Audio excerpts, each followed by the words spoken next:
Purgatorio e infierno. Dado a María Valtorta. Capítulo 2. María Valtorta, mística italiana. Presentación. Supongamos por un instante que el mundo vive tranquilo, en medio de los placeres y abandonado sin temor a todas las pasiones. Un día viene un filósofo y les dice, hay un infierno, un lugar de tormentos donde van los que no quieren cambiar y siguen obrando mal, un infierno de fuego en donde arderéis perpetuamente, si no cambias de vida. Desde luego nadie le hubiera creído, que venís a predicarnos, le hubieran dicho a ese inventor del infierno, ¿de dónde habéis sabido esto? ¿Qué pruebas nos das? No sois más que un profeta de desgracias. Lo repito, no se le hubiera dado crédito alguno.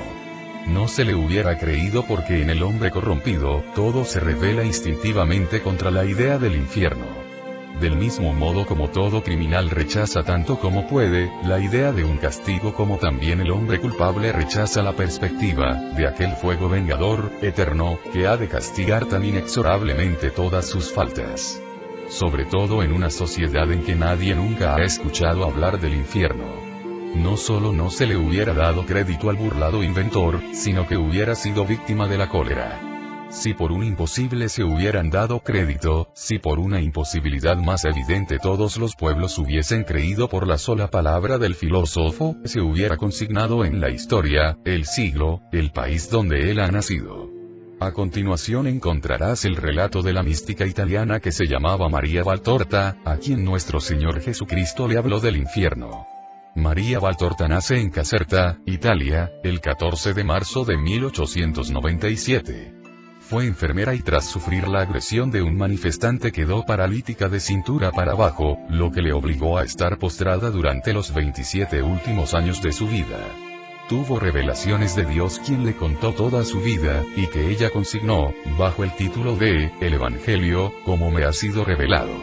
Muere en Viareggio, a los 64 años, el 12 de octubre de 1961. Querido lector, lea lenta y pausada, le recomiendo que no se desvíe su atención, porque el enemigo, la antigua serpiente, no quiere que se hable de su reino. Primero, pidamos a nuestro Señor Jesucristo, la gracia del arrepentimiento y de la perseverancia. Segundo, veamos con los ojos de la imaginación, un lugar ardiendo, donde el olor es sofocante. Ya nada se puede hacer, una vez que se entra a ese lugar no se sale jamás. Valoremos la gran misericordia que tuvo Jesús, que nos habla él mismo acerca de este lugar, porque él quiere que el pecador se salve. Dictado de Jesús a María Valtorta sobre el infierno, 15 de enero de 1944. Dice Jesús: una vez te hice ver al monstruo de los abismos. Hoy te hablaré de su reino. No puedo tenerte siempre en el paraíso. Recuerda que tú tienes la misión de evocar en los hermanos las verdades que han olvidado demasiado.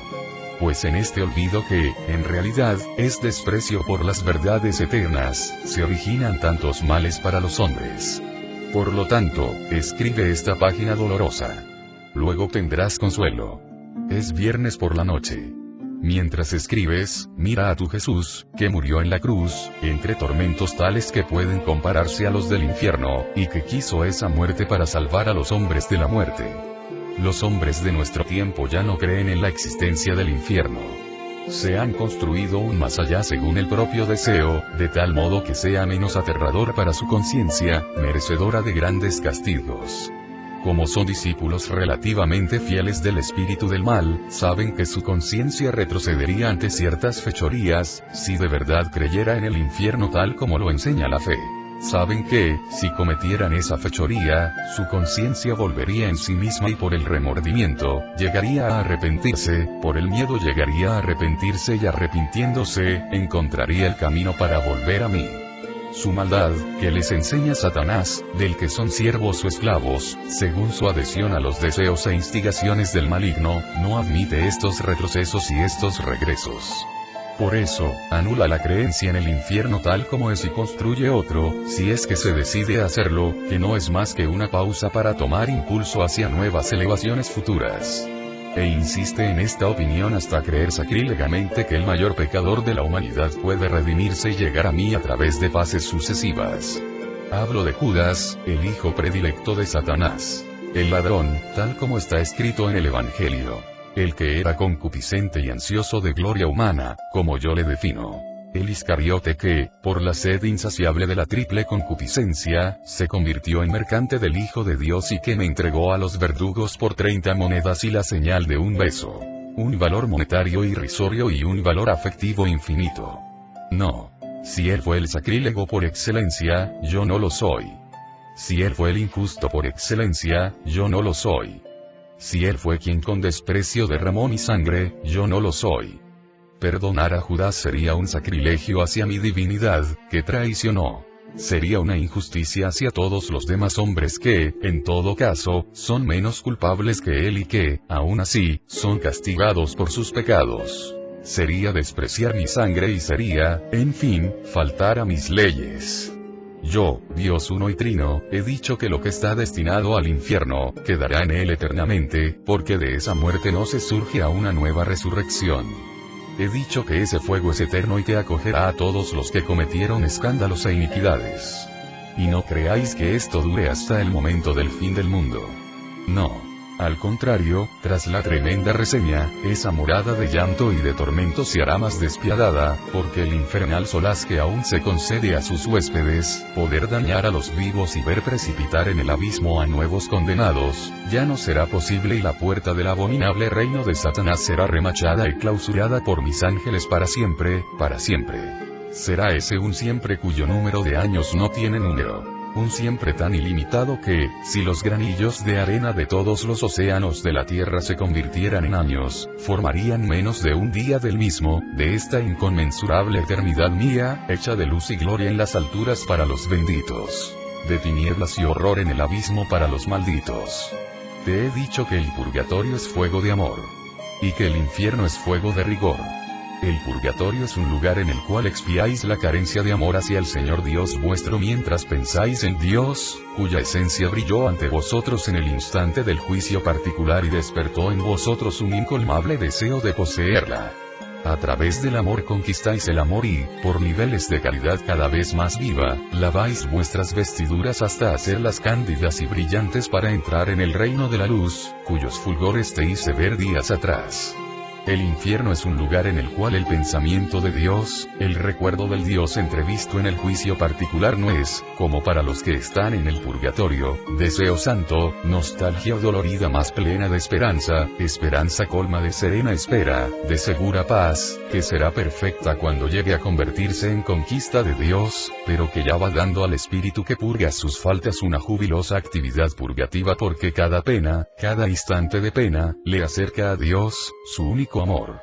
En cambio, en el infierno, el recuerdo de Dios es remordimiento, es resquemor, es tormento, es odio. Odio hacia Satanás, odio hacia los hombres, odio hacia sí mismos. Tras haber adorado en la vida a Satanás en vez que a mí, ahora que le poseen y ven su verdadero aspecto, que ya no se oculta bajo la hechicera sonrisa de la carne, bajo el brillante refulgir del oro, bajo el poderoso signo de la supremacía, ahora le odian porque es la causa de su tormento. Tras haber adorado a los hombres, olvidando su dignidad de hijos de Dios, hasta llegar a ser asesinos, ladrones, estafadores, mercantes de inmundicias por ellos, ahora que se encuentran con esos patrones por los que mataron, robaron, estafaron, vendieron el propio honor y el honor de tantas criaturas infelices, débiles, indefensas, que convirtieron en instrumento de la lujuria, un vicio que las bestias no conocen, pues es atributo del hombre envenenado por Satanás, ahora, les odian porque son la causa de su tormento. Tras haber adorado a sí mismos otorgando todas las satisfacciones a la carne, a la sangre, a los 7 apetitos de su carne y de su sangre y haber pisoteado la ley de Dios y la ley de la moralidad, ahora se odian porque ven que son la causa de su tormento. La palabra odio tapiza ese reino inconmensurable. Ruge en esas llamas. Brama en las risotadas de los demonios. Solloza y aúlla en los lamentos de los condenados. Suena, suena y suena como una eterna campana que toca a arrebato. Retumba como un eterno cuerno pregonero de muerte. Colma todos los recovecos de esa cárcel. Es, por sí misma, tormento porque cada sonido suyo renueva el recuerdo del amor perdido para siempre, el remordimiento de haber querido perderlo, la desazón de no poder volver a verlo jamás. Entre esas llamas, el alma muerta, al igual que los cuerpos arrojados a la hoguera o en un horno crematorio, se retuerce y grita como si la animara de nuevo una energía vital y se despierta para comprender su error, y muere y renace a cada instante en medio de atroces sufrimientos, porque el remordimiento la mata con una maldición y la muerte la vuelve a la vida para padecer un nuevo tormento. El delito de haber traicionado a Dios en el tiempo terrenal está integralmente frente al alma en la eternidad. El error de haber rechazado a Dios en el tiempo terrenal está presente integralmente para atormentarla, en la eternidad. En el fuego, las llamas simulan los espectros de lo que adoraron en la vida terrena, por medio de candentes pinceladas, las pasiones se presentan con las más apetitosas apariencias y vociferan su memento. Quisiste el fuego de las pasiones. Experimenta ahora el fuego encendido por Dios, cuyo santo fuego escarneciste. A fuego corresponde fuego. En el paraíso es fuego de amor perfecto. En el purgatorio es fuego de amor purificador. En el infierno es fuego de amor ultrajado. Dado que los electos amaron a la perfección, el amor se da a ellos en su perfección. Dado que los que están en el purgatorio amaron débilmente, el amor se hace llama para llevarles a la perfección. Dado que los malditos ardieron en todos los fuegos menos que en el fuego de Dios, el fuego de la ira de Dios les abraza por la eternidad. Y en ese fuego hay hielo. Oh, no podéis imaginar lo que es el infierno. Tomad fuego, llamas, hielo, aguas desbordantes, hambre, sueño, sed, heridas, enfermedades, plagas, muerte, es decir, todo lo que atormenta al hombre en la tierra, haced una única suma y multiplicadla millones de veces. Tendréis solo una sombra de esa tremenda verdad. Al calor abrasador se mezcla el hielo sideral. Los condenados ardieron en todos los fuegos humanos y tuvieron únicamente hielo espiritual para con el Señor su Dios. Y el hielo les espera para congelarles una vez que el fuego les haya sazonado como en los pescados puestos a asar en la brasa. Este pasar del ardor que derrite al hielo que condensa es un tormento en el tormento. Oh, no es un lenguaje metafórico, pues Dios puede hacer que las almas, ya bajo el peso de las culpas cometidas, tengan una sensibilidad igual a la de la carne, aún antes de que vuelvan a vestir dicha carne. Vosotros no sabéis y no creéis. Mas en verdad os digo que os convendría más soportar todos los tormentos de mis mártires que una hora de esas torturas infernales. El tercer tormento será la oscuridad material y la oscuridad espiritual. Será permanecer para siempre en las tinieblas tras haber visto la luz del paraíso y ser abrazado por la tiniebla tras haber visto la luz que es Dios. Será debatirse en ese horror tenebroso en el que solamente se ilumina, por el reflejo del espíritu abrazado, el nombre del pecado que les ha clavado en dicho horror. Será encontrar apoyo, en medio de ese revuelo de espíritus que se odian y se dañan recíprocamente, solo en la desesperación que les enloquece y cada vez más les hace malditos. Será nutrirse de esa desesperación, apoyarse en ella, matarse con ella. Está dicho. La muerte nutrirá a la muerte. La desesperación es muerte y nutrirá a estos muertos eternamente. Y os digo que, a pesar de que yo creé ese lugar, cuando descendí a él para sacar del limbo a los que esperaban mi venida, sentí horror de ese horror. Lo sentí yo mismo, Dios. Y si no hubiera sido porque lo que ha hecho Dios es inmutable por ser perfecto, habría intentado hacerlo menos atroz, porque yo soy el amor y ese lugar horroroso produjo dolor en mí. Y vosotros queréis ir allí. Oh hijos, reflexionad sobre esto que os digo.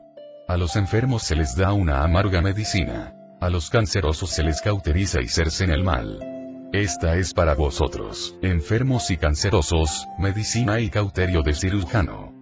No la rechacéis. Usadla para sanaros. La vida no dura estos pocos días terrenos. La vida comienza cuando os parece que termina, y ya no acaba más. Haced que para vosotros la vida se deslice donde la luz y el júbilo de Dios embellecen la eternidad y no donde Satanás es el eterno torturador.